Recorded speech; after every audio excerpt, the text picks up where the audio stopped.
ভোটটা ওদের দয়া করে দেবেন না।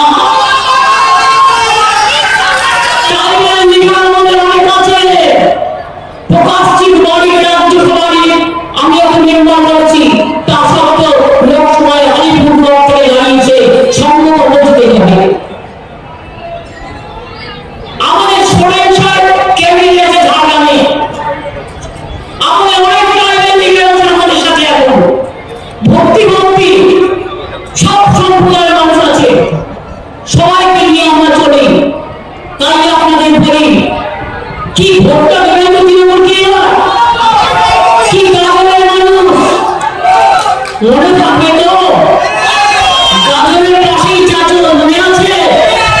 আমি তখন শুনিয়ে রাজনীতি করি, হঠাৎ শুনলাম আমাদের একটি ভাইকে চাদু শেখ সম্ভবত, তার 9 মাসের গর্ভবতী বউ তার 3টে বাচ্চা সহ পুড়িয়ে মেরে দিয়েছিল এই সিপিএম রাজত্বে।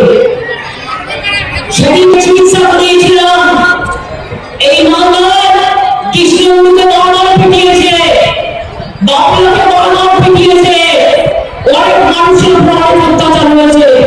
আমি বারবার ফিরে এসেছি, তার কারণ আপনাদের ভালোবাসায়, আপনাদের ডাকে।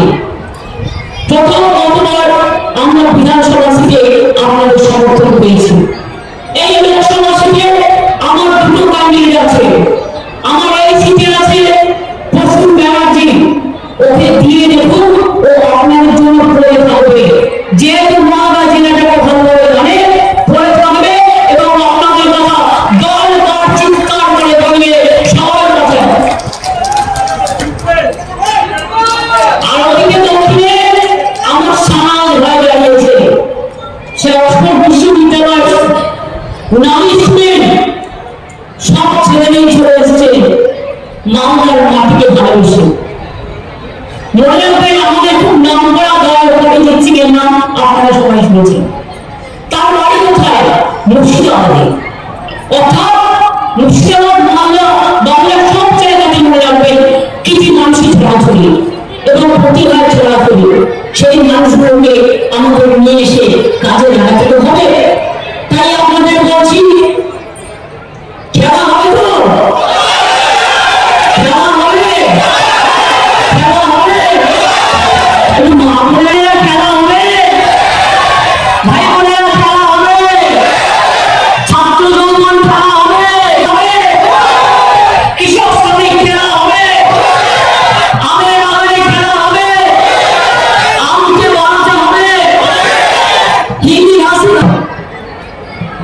আমি আমাদের বলবো, কারো বলি ভোট দিচ্ছেন তো? বর্তমানে ভোট দাঁড়িয়ে